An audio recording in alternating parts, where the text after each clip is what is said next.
मेरी इज़्ज़तदार माँ और बहनों, गयूर नौजवान साथियों, मैं आप तमाम का दिल की गहराइयों से शुक्रिया अदा करता हूं कि आपने अपना कीमती वक्त निकालकर आज के निजामाबाद के इस बल्दिया के इंतखाबात के इंतखाबी जलसे में आपने शिरकत की। आपका बेहद शुक्रिया। और अल्हम्दुलिल्लाह हजारों की तादाद में आपका यहां पर जमा होना इस बात का पैगाम देता है कि आने वाले 11 तारीख के दिन आप तमाम लोग न सिर्फ अपने एक वोट का इस्तेमाल मजलिस इत्तेहादुल मुस्लिमीन के उम्मीदवारों के हक में करेंगे, बल्कि मुझे यकीन है कि पहले से ज्यादा की तादाद में मजलिस इत्तेहादुल मुस्लिमीन के उम्मीदवार को इंशाअल्लाह ताला आप लोग अपने वोट से, अपने इत्तेहाद से और अपने सियासी शऊर से उनको कामयाब और कामरान करेंगे।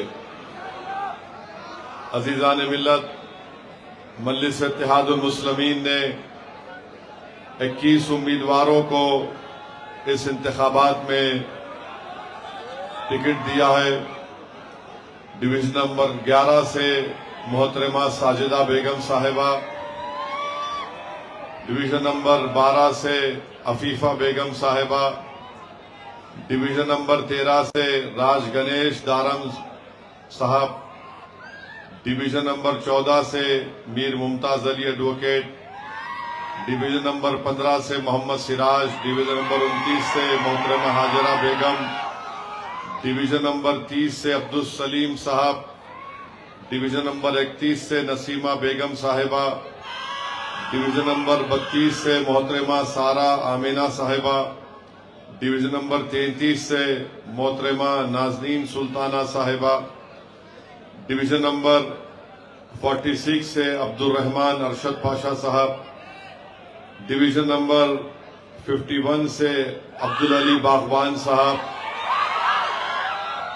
डिवीजन नंबर 52 से मोहम्मद शकील अहमद साहब, डिवीजन नंबर 53 से मोहतरमा हिना कौसर साहिबा, डिवीजन नंबर 54 से मौलाना मोहतरमा सलमा तहसीन साहिबा, डिवीजन नंबर 35 से जनाब मोहम्मद इदरीस खान साहब, डिवीजन नंबर 56 से मोहतरमा अजहरुन्निसा बेगम साहिबा, डिवीजन नंबर 57 से मोहतरमा सना ज़ेब साहिबा, डिवीजन नंबर 58 से हमारे भाई एजाज हुसैन साहब, 59 से मोहतरमा शाजिया खातून साहिबा और डिवीजन नंबर 60 से मोहतरमा यास्मीन सुल्ताना साहिबा।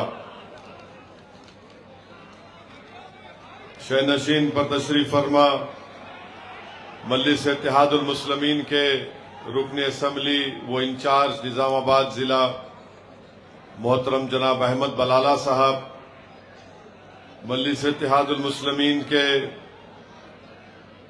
मराठवाड़ा के नायब सदर मोहतरम जनाब फिरोज लाला साहब, औरंगाबाद सदर शहर के सदर शारिक नक्शबंदी साहब, साबिका रुकने बल्दी औरंगाबाद जनाब यटके साहब, भारत के मुख्तलिफ कोनों से मजलिस इत्तेहादुल मुस्लिमीन के जो जिम्मेदार यहां पर आए हैं, मैं आप तमाम का शुक्रिया अदा करता हूं। मेरे अजीज दोस्तों और बुजुर्गों, ये बल्दिया का इलेक्शन जरूर है, मगर ये छोटा इलेक्शन नहीं है। ये इलेक्शन आपके सियासी इत्तेहाद और आपके सियासी शऊर का पैगाम देगा। इस इलेक्शन के जरिए से हम अपने उम्मीदवारों को कामयाब करके निजामाबाद में हमारी सियासी लीडरशिप को और मजबूत कर सकते हैं। इस इलेक्शन में मजलिस इत्तेहादुल मुस्लिमीन के उम्मीदवारों को कामयाब करके हम जो तरक्याती कामों के सफर का आगाज किए, उसको पाए तकमील तक पहुंचाने का काम कर सकते हैं। इस इलेक्शन में मजलिस इत्तेहादुल मुस्लिमीन के उम्मीदवारों को कामयाब करके आप बीजेपी के बुलडोजर की सियासत को निस्तो नाबूद कर सकते हैं।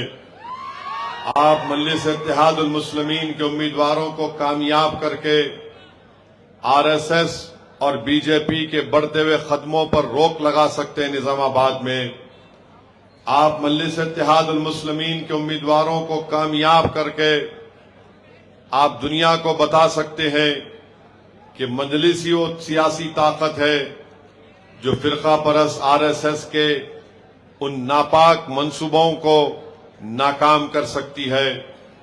अगर आप मुत्तहदा तौर पर अपने एक एक वोट का इस्तेमाल मजलिस इत्तेहादुल मुस्लिमीन के पतंग के निशान पर मोहर लगाएंगे तो ये हम पैगाम देंगे कि निजामाबाद हमारा है और मजलिस के उम्मीदवार जब कामयाब होंगे तो निजामाबाद के हर घर से एक ही आवाज निकलेगी, निजामाबाद जिंदाबाद, निजामाबाद जिंदाबाद, निजामाबाद जिंदाबाद, निजामाबाद जिंदाबाद।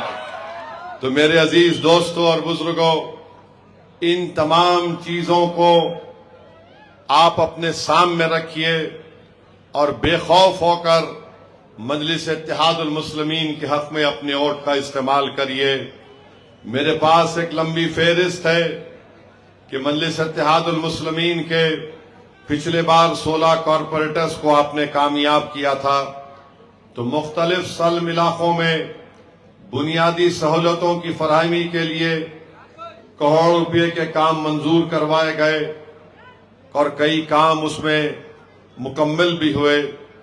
और फिर साथ ही साथ मजलिस इत्तेहादुल मुस्लिमीन का एक बहुत बड़ा कारनामा निजामाबाद शहर के लिए रहा कि हमने यहां पर अमन को मजबूत रखा, यहां पर भाईचारगी की फिजा को बरकरार रखा, बावजूद इसके कि बीजेपी और संघ परिवार के लोग वक्तन फौक्तन ये कोशिश करते रहे कि यहां पर किसी न किसी तरीके से यहां के माहौल को मकदर किया जाए। मेरे भाई याद रखिए, फिरका परस्ती को और बीजेपी को अगर कमजोर करना है तो जब तक मजलिस आपके दरमियान में रहेगी हमारे हौसले भी पस्त नहीं होंगे और हम जमहूरियत के दायरे में रहकर सीना तान कर हम इन ताकतों को शिकस्त भी दे पाएंगे। तो मेरी आप तमाम से दरखास्त है कि जो काम शुरू किया गया था उस काम को लेकर हमें और आगे बढ़ना है। यकीनन असेंबली के इंतखाबात में बीजेपी और पार्लिमानी इंतखाबात में बीजेपी को कामयाबी मिली, मगर आज मजलिस मुकाबला कर रही है। असेंबली और पार्लियामेंट में बीजेपी से मुकाबला करते वक्त मजलिस नहीं थी, मगर आज निजामाबाद को मजबूत बनाने के लिए, निजामाबाद को निजामाबाद बरकरार रखने के लिए मजलिस इत्तेहादुल मुस्लिमीन आज मुकाबला कर रही है। 21 बल्दिया के वार्डों से मजलिस के उम्मीदवार मैदान में है। मेरी आप सदवन गुजारिश है कि आप मजलिस इत्तेहादुल मुस्लिमीन को कामयाब और कामरान करिए। इनके पास दिखाने को कुछ नहीं है बीजेपी के पास, सिवाय इसके कि सुबह शाम खाली मजलिस के नाम का वजीफा पढ़ना और ओवैसी ओवैसी करते रहना। मेरे भाई, आप जानते हैं कि बोधन रोड के ऊपर पानी रहता था, वहां पर बॉक्स कलवर्ट बनाया गया। रेलवे ट्रैक के पास पानी रुकता था, कलवर्ट कंस्ट्रक्शन का काम शुरू हुआ।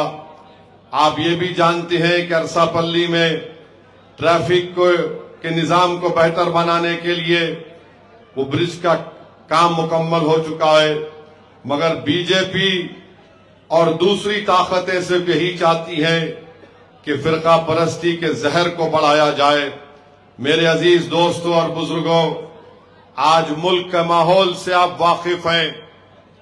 बीजेपी और नरेंद्र मोदी, बल्कि मैं निजामाबाद के हमारे बैकवर्ड क्लास के लोगों से अपील करूंगा, खास तौर से हमारे मुनूर कापू भाई बहनों से, कि बीजेपी ये कहती है कि बैकवर्ड क्लास का सबसे बड़ा लीडर भारत में मोदी है।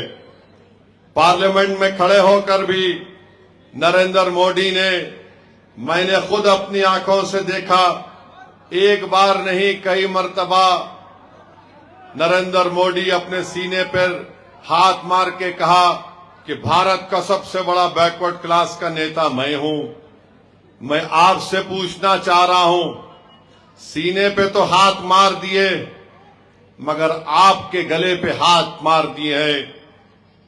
यूजीसी के गाइडलाइंस मोदी की हुकूमत ने बनाए और गाइडलाइंस में ये कहा, मेरे मुनुर कापू भाई बहनों, कि अगर यूनिवर्सिटी और कॉलेज में कोई बैकवर्ड क्लास के बच्चे से नाइंसाफी होगी, दलित से होगी, आदिवासी से होगी, अकलियतों से होगी, तो उसका एक निजाम और सिस्टम बनाया गया। आरएसएस ने पूरे मुल्क में अपर कास्ट और आला जात के लोगों से कहा, देखो इस तरह का रेगुलेशन बन गया, तुम निशाने पर रहोगे। तो मुल्क में आरएसएस की पूरी बैकिंग से एक एहतजाज शुरू किया गया। टीवी चैनल में जितने एंकर बैठते हैं, 6 बजे, 8 बजे, 9 बजे, 10 बजे, ये तमाम के तमाम आला जात से इनका ताल्लुक है। आरएसएस ने उनको भी आंख मार दी, तुम भी शुरू हो जाओ। वो भी शुरू हो गए और पूरे मुल्क में एक ऐसा फिजा पैदा करने की कोशिश की गई कि ये जो यूजीसी के रेगुलेशन है, इससे आला जात के बच्चे और बच्चियों को नुकसान पहुंचेगा। मगर आरएसएस हमेशा दुश्मन रही है बैकवर्ड क्लास के और दलित और आदिवासियों से। ये मसला सुप्रीम कोर्ट को गया। सुप्रीम कोर्ट के एक ही हियरिंग में सुप्रीम कोर्ट ने स्टे दे दिया। मैं पूछना चाहता हूं मुनुर कापू और बैकवर्ड क्लास के लोगों से, आपने बीजेपी को वोट दिया, इनके 7 एमपी आपने मुंतखब किए तेलंगाना से। क्या ये बैकवर्ड क्लास के लोगों से मोहब्बत है कि सुप्रीम कोर्ट में जो रेगुलेशन यूजीसी ने बनाया उसके ऊपर स्टे सुप्रीम कोर्ट दे दी? तो क्या ये मोदी हुकूमत की नाकामी नहीं है? और क्या यूनिवर्सिटियों में बैकवर्ड क्लास, दलित, आदिवासी बच्चे और बच्चियों से नाइंसाफी नहीं होती? क्या हम भूल गए कि हैदराबाद सेंट्रल यूनिवर्सिटी में रोहित वेमुला की मौत कैसे हुई थी? महाराष्ट्र में एक मुस्लिम बच्ची आदिवासी है, डॉक्टर है, कैसे उसकी मौत हुई थी? मैं पूछना चाहता हूं बीजेपी वालों से, बताओ, तुम रोज हमको गाली देते हो मगर तुम बैकवर्ड क्लास का नाम लेकर उनका वोट तो हासिल कर लिए। यूजीसी के रेगुलेशन का सुप्रीम कोर्ट ने स्टे कैसे दिया? क्या कर रहे थे मोदी हुकूमत के वकील?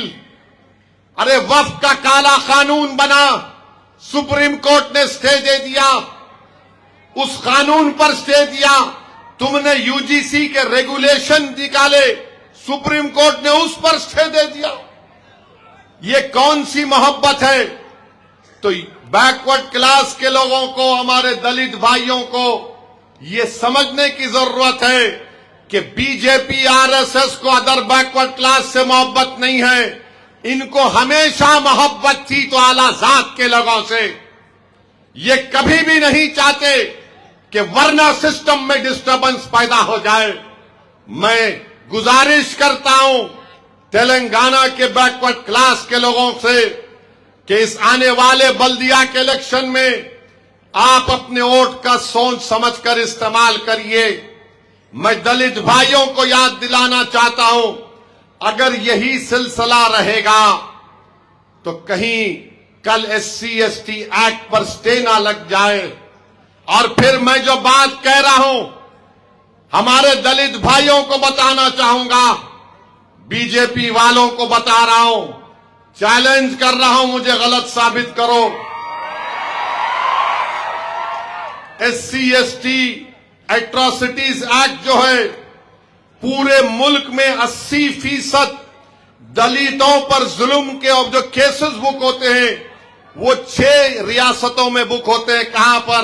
उत्तर प्रदेश, बीजेपी की सरकार, बाबा वहां पर है। मध्य प्रदेश, वहां पर यादव साहब बीजेपी के मुख्यमंत्री। राजस्थान है, शर्मा साहब है। बिहार है, बीजेपी की हुकूमत है। ओडिशा है, बीजेपी की हुकूमत है। महाराष्ट्र है, बीजेपी की हुकूमत है। 80% SC/ST एक्ट के एट्रॉसिटीज के केसेस बीजेपी ज़ेरे इख्तियार रियासतों में होते हैं। तो क्या बीजेपी एंटी दलित नहीं है, एंटी आदिवासी नहीं है? इसका फैसला ये आदादो शुमार बता रहे हैं। हम नहीं चाहते कि निजामाबाद में किसी किस्म से भी हमारे दलित आदिवासी भाइयों पर कोई जुल्म हो। हम एक पुरअमन निजामाबाद चाहते हैं और उसके लिए कोशिश करते रहेंगे। आप बताइए क्या हो रहा है? गाली मुझे देते हैं, ओवैसी ये है, मगर ये आदादो शुमार तुम्हारे क्या है बताओ। मेरे अजीज दोस्तों और बुजुर्गों, आसाम का चीफ मिनिस्टर है, हेमंत बिस्वा शर्मा उनका नाम है। वो कहते हैं कि जो बंगाली बोलने वाले मुसलमान हैं, अगर कोई ऑटो चलाता है, 5 रुपए किराया हुआ तो किराया 5 रुपए मत दो, 4 रुपए दो। एक चीफ मिनिस्टर है जो भारत के आईन पर, जिसको बाबा साहेब अंबेडकर ने बनाया, खुलम खुला बोल रहा है कि जो मियां ऑटो में बैठेंगे उन 5 रुपए हुआ तो 4 रुपए दो। इनको अगर वोट डालना है मियां को तो बांग्लादेश में जाकर वोट डालो। तरकारी की कीमत गुवाहाटी में बढ़ती है तो मियां जिम्मेदार है। आप बताइए, एक चीफ मिनिस्टर रहकर कोई इतना गिर सकता है कि हम इनको ऑटो का किराया नहीं देंगे? क्या किसी के पास 1 रुपए के 2 कॉइन है? यहां पर है? लाओ।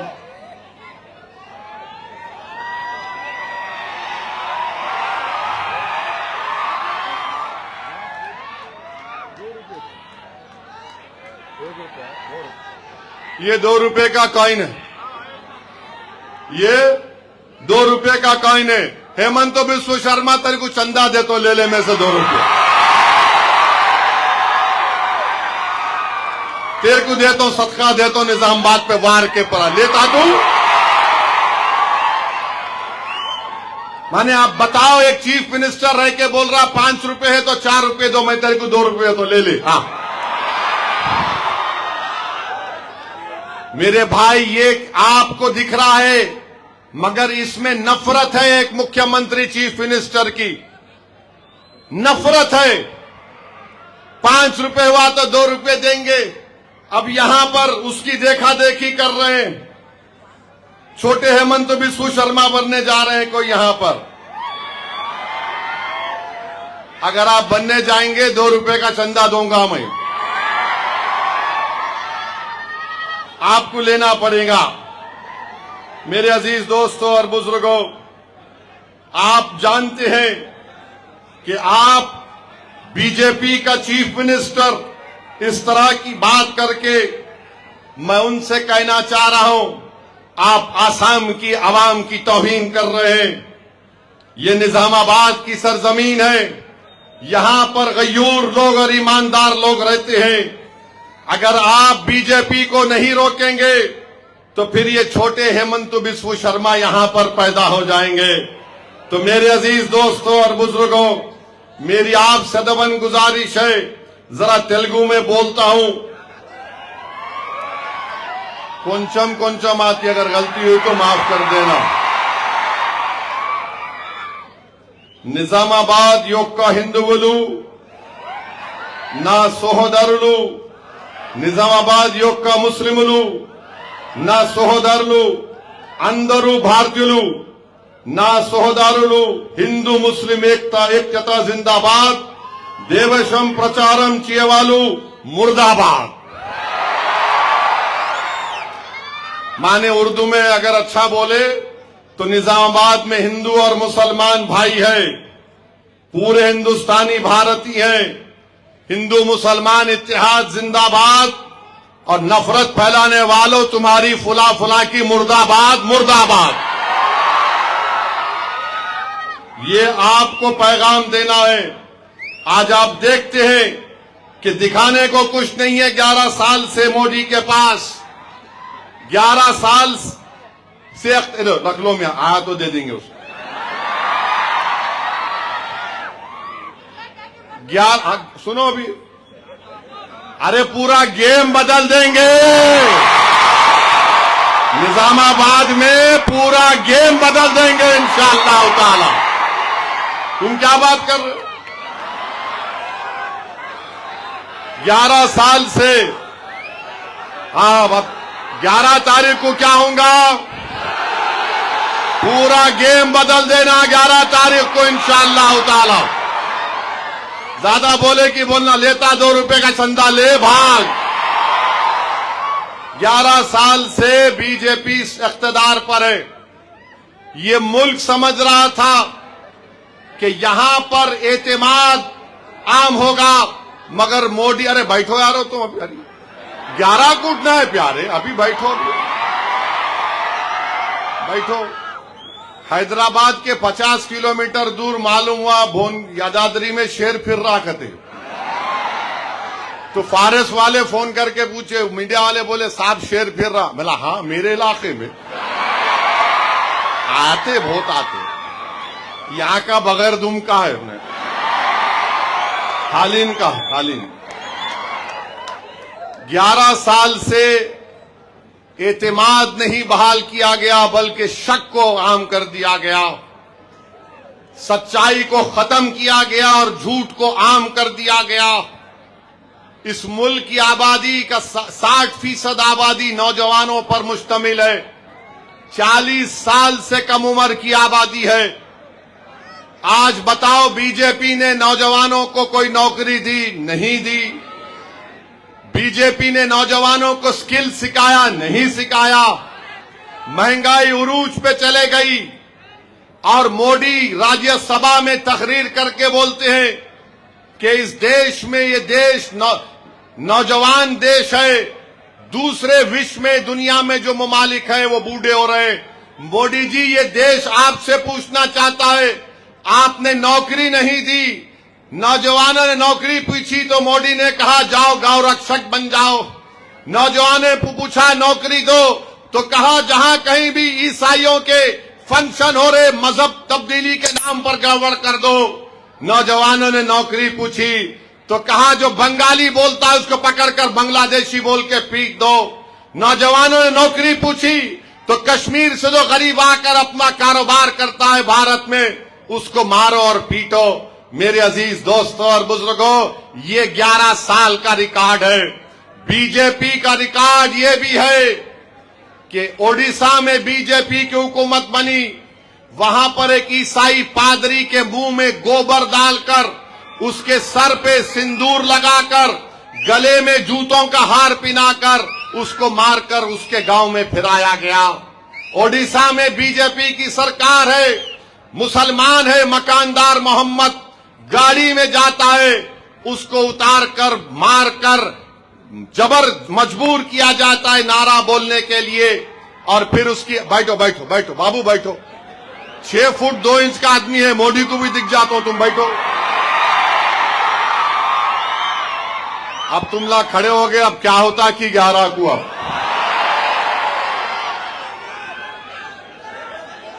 उसके बाद त्रिपुरा में, सुनो भाई अहम बात है, हाँ पूरा त्रिपुरा में फसाद हुआ। क्या, किस पे फसाद हुआ? चंदे पे झगड़ा बोल के मस्जिद पे हमला, घरों को जला दिया गया। त्रिपुरा में सिर्फ 8% मुसलमान वहां पर रहते हैं। छोटा नॉर्थ ईस्ट का स्टेट है। हिमाचल प्रदेश में बीजेपी की सरकार है। 22 साल का एंजल नामी आदिवासी बच्चा, उसको ये संघ परिवार के लोग इतना मारे कि वो बच्चा MBA कर रहा मर गया। उसका बाप कौन था? उसका बाप बीएसएफ का सिपाही था। उसका बाप हमारी सरहदों की हिफाजत कर रहा था। और हम बदबख्त हैं कि जो हमारी सरहद पर ठहर कर हमारी मुल्क की हिफाजत कर रहा था, हमने उसके बेटे को नहीं बचा सके। बताओ आप, क्या हो रहा है हमारे देश में? हर जगह पर एक एक नए चीजों को शुरू किया जाता है। तो मेरे अजीज दोस्तों और बुजुर्गों, हालात और वक्त का तकाजा यह है कि पहले से ज्यादा हम मुत्तहिद रहें। और ये बीजेपी आरएसएस वालों जो देशभक्ति की बात करते हैं, राष्ट्रवाद की बात करते हैं, भारत से मोहब्बत की बात करते हैं, झूठ बोलते हैं ये लोग।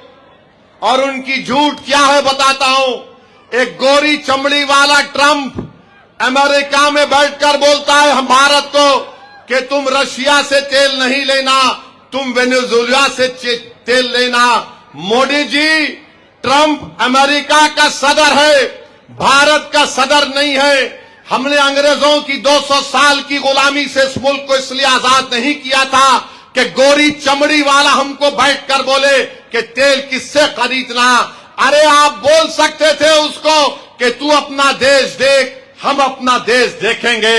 अरे तेल किससे खरीदना ये हम फैसला करेंगे, किसके साथ क्या करना मगर नहीं। ट्रंप मोदी को बोला don't buy Russia oil. Modi ji बोले यस सर। ट्रंप बोला कि छाबार पोर्ट में आप इन्वेस्ट नहीं करना। ट्रंप बोले आपका हुक्म यस। छाबार पोर्ट क्या है? अगर छाबार पोर्ट भारत बना देता है पूरा, ईरान में एंट्री के साथ साथ अफगानिस्तान में हम जाएंगे। अफगानिस्तान के साथ साथ उज्बेकिस्तान, ताजिकिस्तान, तुर्कमेनिस्तान, कजाकिस्तान में हम रास्ता खोलेंगे। वहां पर तेल है, गैस है, हमको पाकिस्तान से जाने की जरूरत नहीं पड़ेगी। मगर ट्रंप बोल दिए, बड़े अब्बू बोले या इन बोले में खामोश हो गए। ट्रंप भारत को इररिलेवेंट बना रहा है। और हम आपका राष्ट्रवाद यह है, ट्रेड का एग्रीमेंट करे, अमेरिका से सामान आएगा 0% टैरिफ, भारत से सामान जाएगा 18% टैरिफ। तो बीजेपी वाले बोल रहे हम जीत गए। वहां से सामान आ रहा 0%, यहां से जा रहा 18%। अभी डिटेल्स नहीं आए, नहीं मालूम इसका कैसा असर पड़ेगा भारत के किसानों के ऊपर। मैं पूछना चाहता हूं, यह आपका राष्ट्रवाद है बीजेपी आरएसएस वालों? हम भारत के वजीर आजम से पूछना चाहते हैं, आर्मी का चीफ अपनी किताब में लिखा, उस किताब के इख्तिसाबात कैरावैन मैगजीन में छापे। आर्मी का चीफ बोल रहा कि लद्दाख में चीन के टैंक आ गए, मैं क्या करूं? किसको बोले? प्राइम मिनिस्टर को बोले, रक्षा मंत्री, डिफेंस वजीर दिफा को बोले, एनएसए को बोले, सबको बोले टैंक आ रहे चीन के, क्या करूं? बोलो मोदी जी, बोलो राजनाथ सिंह। ऐसा 1 घंटा 1.5 घंटा चला गया, टैंक करीब आते गए। बाद में राजनाथ सिंह, ये जनरल साहब बोल रहे अपनी किताब में कि जो उचित हो वो करो। आप ऐसा कैसा बोल सकते हैं?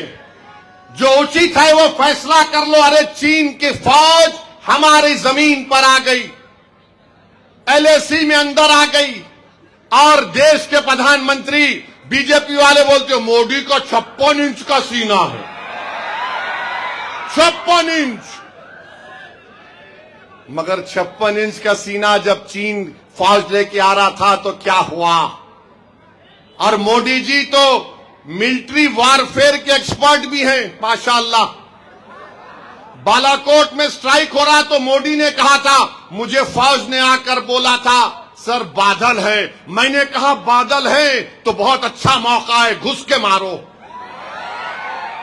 यह और बात है कि टेक्नोलॉजी से मालूम होता, मगर मोदी जी बोले बादल का कवर लेके हम हमला करेंगे। आप जब इतने एक्सपर्ट हैं तो बताओ बीजेपी आरएसएस वालों, ये आपकी देशभक्ति है, ये आपका राष्ट्रवाद है कि चीन हमारी जमीन पर आकर बैठ गया? ये मैं नहीं कह रहा हूं, आर्मी चीफ कह रहे हैं। और फिर इस सरकार ने एक मशहूर मैगजीन इकोनॉमिस्ट, उसके नुमाइंदे को लेकर लद्दाख को गए। वो आकर लिखता है कि चीन भारत से 4 गुना ज्यादा इंफ्रास्ट्रक्चर का काम लद्दाख में कर दिया। बताओ, ये तुम्हारी देशभक्ति है? बात करें कि हमको बोलते नेशनलिज्म, देशभक्ति। अरे चीन का मामला आया तो तुम खामोश हो गए। और मैं निजामाबाद में खड़े होकर बीजेपी के लोगों से बोल रहा हूं, जिस तरह वेनेजुएला में अमेरिका की फौज घुसकर वहां के सदर को उठाकर लेकर चले गए, मोदी जी हम आपसे कह रहे हैं, जो मुंबई में पाकिस्तान से दहशतगर्द आकर कई भारत के लोगों को मारे, निजामाबाद के बच्चों को नहीं मालूम होगा, जब मुंबई पर पाकिस्तान के टेररिस्ट हमला कर रहे थे, वीटी स्टेशन के ऊपर निजामाबाद की एक हमारी बेटी नई दुल्हन बन के गई थी, उसको वहां पर गोली मारकर उस बच्ची को शहीद कर दिया गया था। मोदी जी, निजामाबाद की आवाम आपसे कह रही है कि पाकिस्तान में घुसकर हाफिज सईद को और वो जैशे मोहम्मद के वो गिड्डे को पकड़कर लेकर आओ, भारत में लाओ, लाकर उन पर केस चलाओ। आप करेंगे मोदी जी? आप करेंगे मोदी जी? करना पड़ेगा। अगर अमेरिका कर सकता है वेनेजुएला में घुसकर, आप अपनी फौज को भिजाओ, तभी जाकर पाकिस्तान से आतंकवाद खत्म होगा। वरना ये पाकिस्तान भारत के लिए एक नासूर बन चुका है। जिस तरह पहलगाम में 20 लोगों को मजहब पूछकर गोली मारी गई, जब अमेरिका वर्ल्ड ऑर्डर को खत्म कर सकता है, तो भारत के प्रधानमंत्री से असदुद्दीन ओवैसी मुतालबा करता है, भिजाओ पाकिस्तान को, लश्कर तैयबा के लोगों को उठाकर लाओ। जो 9/11 का वाकये में 26/11 का जो वाकया मुंबई में हुआ था, जब तक हम ऐसा नहीं करेंगे, टेररिज्म रुकने वाला नहीं है पाकिस्तान से। मोदी जी आप करेंगे? बीजेपी वाले आप करेंगे? तो मेरे को बोलेंगे तुम करते थे क्या? अरे प्यारे, हम क्या क्या कर सकते हैं वक्त बताएंगा इंशाअल्लाह। मगर बीजेपी वाले नहीं जानते, अंग्रेजों के खिलाफ बगावत बुलंद करने वाला काला पानी का पहला मुजरिम कौन था? ये चड्डी पिराने वाले नहीं थे, चड्डी पहन के अब पैंट पहन रहे।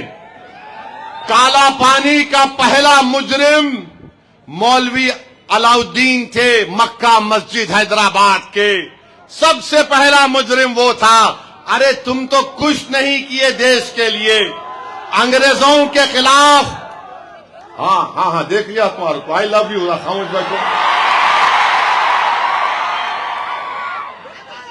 टाइम है अभी 20 मिनट है, 20 मिनट। अब तो तकलीफ नहीं होंगी ये लोगों को। 20 मिनट है, 9:39 है टाइम, तो आराम से सुनो। और फिर उन्हों कब आ रहे? अकबर साहब कब आ रहे? 8 तारीख को आ रहे। आप आएंगे ना? कितने लोग आएंगे? हाथ उठाओ। उधर भी।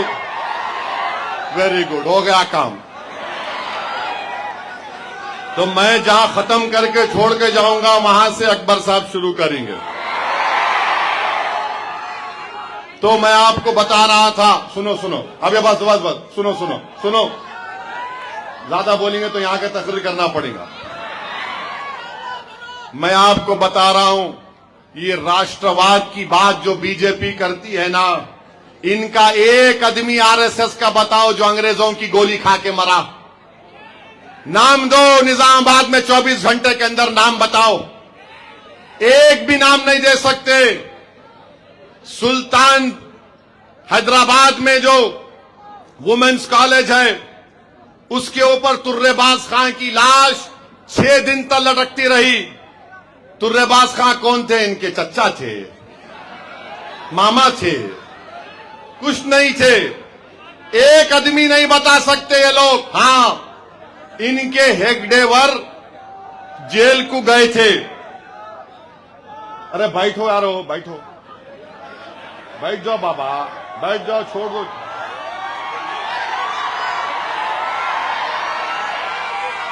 ठहरो, सुनो यारो, तुम लोग अभी असल मुद्दे पे आ रहा हूं, तुम लोग डाइवर्ट कर रहे। हमारे घर में भी ऐसी करते हैं, डाइवर्ट कर रहे थे मुझसे। हेगडेवर जेल को गए थे। उन्होंने कांग्रेस के मेंबर थे। खिलाफत मूवमेंट में हेगडेवर जेल के गए थे। खिलाफत मूवमेंट के तकरीर जो हुई थी उसमें जेल को गए थे। और जेल जाने के बाद महात्मा गांधी ने सबसे कहा कोई बेल नहीं लेना, तो आरएसएस वाले बेचे अम्मा जेल में रहना अकेले हम लोग, उन्होंने बेल को डाले, बेल नहीं हुई। तो हेगडेवर जब जेल से निकले, उनका वजन बढ़ गया था, कपड़े टाइट हो गए थे उनके। तो ये है उनका मामला। तो इनकी देशभक्ति की बातों पे मत जाइए, ये सिर्फ ड्रामा करते हैं। अरे देशभक्ति अगर है तो बताओ, ट्रंप कैसे हमको जलील और रुस्वा करने की कोशिश कर रहा है। अब तो चीन के ताल्लुक से आर्मी का चीफ अपनी किताब में लिख रहा है, उसके बारे में बताओ आप, हम क्यों चीन का नाम लेने से डरते हैं। मेरे अजीज दोस्तों और बुजुर्गों, मेरी आपसे अदबन गुजारिश है कि बीजेपी के फिरका परस्ती का जहर इंशाअल्लाह ताला खत्म होगा। बीजेपी का जहर खत्म होगा। 11 साल से बीजेपी कुछ नहीं करी देश के लिए, सिवाय ऐलानात करो और कुछ नहीं मिला। चीन हमको घेर लिया। अरे हद तो ये हो गई। अरे राष्ट्रवाद की बात करने वालों, ये तो बताओ कि T20 का वर्ल्ड कप भारत है उसका मेजबान, और वो छोटा पाकिस्तान, वो बेकार पाकिस्तान की टीम आके बोल रही कि इंडिया से नहीं खेलेंगे। अबे तुम बोलना था, चल आना नहीं, भाग, नहीं खेलना है तो कैसा आता यहां पे? नहीं खेलना हमको बोल रहा है और आप लोग खामोश बैठ के सुन रहे। मगर किस पे बोलेंगे? नहीं, इन्हें बांग्लादेश, बंगाली बोलता है, इन्हें बांग्लादेश, दाढ़ी है, इन्हें वहां का है। बताओ तुम्हारे कागज कहां है, बताओ तुम कहां से आए। अरे भाई, जहां बोलना है वहां मुंह तो खोलो, वहां तो कुछ बोलो। मगर नहीं, सुबह शाम खाली मजलिस को गाली, ओवैसी को गाली, हम ऐसा कर देंगे, हम फुला कर देंगे। तुम कुछ भी नहीं कर सकते, तुम सिर्फ जुल्म कर सकते, तुम सिर्फ जुल्म कर सकते। और तुम तरक्की नहीं, डेवलपमेंट नहीं, कुछ नहीं, सिर्फ एक ही रास्ते पे लगा दो। और अगर तुम्हारे से कोई पूछे, अरे इतना बताओ तुम्हारे पास इतने एमपी हैं पार्लियामेंट में, मोदी तकरीर क्यों नहीं किए लोकसभा में? तकरीर ही नहीं किए, तकरीर नहीं किया उन्होंने।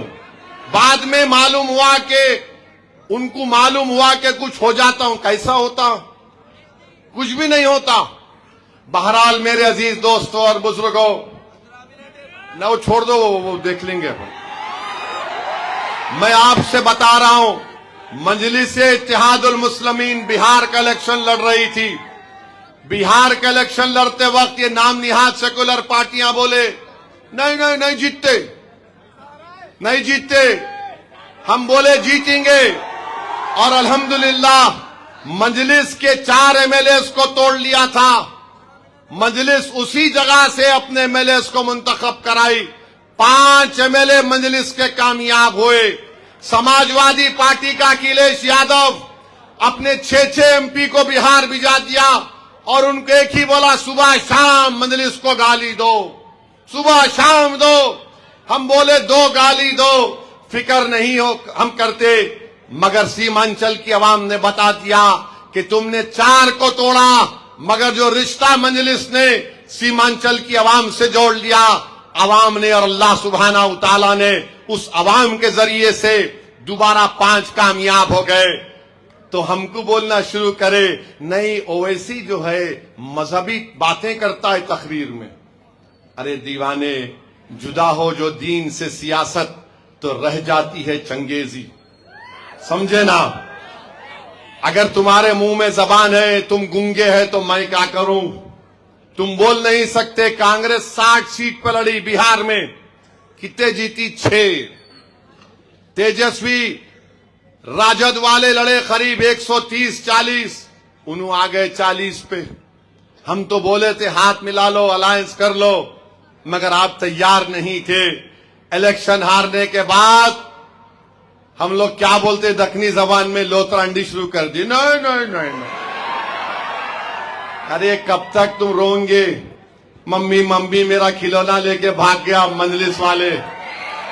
तुम खेल समझ ही नहीं रहे हो।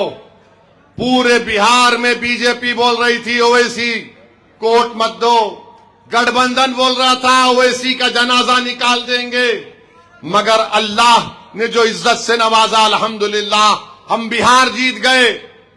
महाराष्ट्र को इलेक्शन लड़ने गए, वहां पर बोले औरंगाबाद में नहीं, कुछ नहीं होगा, मजलिस के खिलाफ माहौल है, औरंगाबाद मजलिस का गढ़ नहीं है, फुला हो जाएगा। औरंगाबाद भी हमने मेहनत की और फिर उसका नतीजा आपके सामने है। फिर आओ सुनो, मुंबई में अखिलेश यादव ने हमारे खिलाफ अपने 6 एमपी को भिजाया था। हमने कहा 6 का जवाब बलाला देगा। मैंने कहा बलाला साहब जाइए, शिवाजी मानकुंड में समाजवादी पार्टी का एमएलए है, 8 वार्ड है वहां पर। मजलिस ने मेहनत की। एक नौजवान अतीक जो 12,000 वोट से एमएलए का इलेक्शन हार गया, 8 में से 6 वार्ड मजलिस जीती, जिसमें एक हमारे दलित भाई उबाले साहब। महाराज मुंबई में 8 म्युनिसिपल कारपोरेटर जीते, सब परेशान, अरे आखिर ये क्या हो रहा है।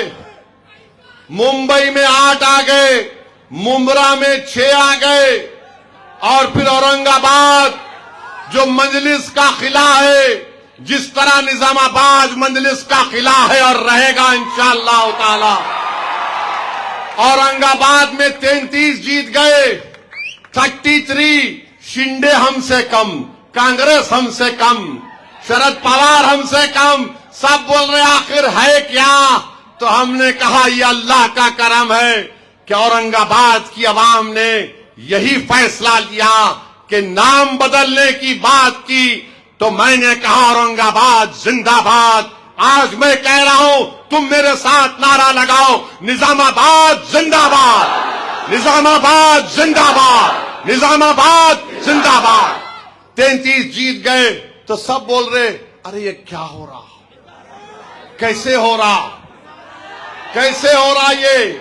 मेरे भाई, आज आपको और हमको मिलकर तेलंगाना में बताना इन लोगों को, चाहे बीजेपी आरएसएस हो या ये नाम निहाद सेकुलर पार्टियां हो, उनको बताना है कि हमारा वोट होगा, राज हमारा रहेगा।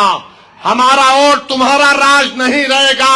हमारा वोट मुत्तहिदा तौर पर हम अपनी जमात पतंग के निशान पर बटन दबाकर अपनी पार्टी को कामयाब और कामरान करेंगे।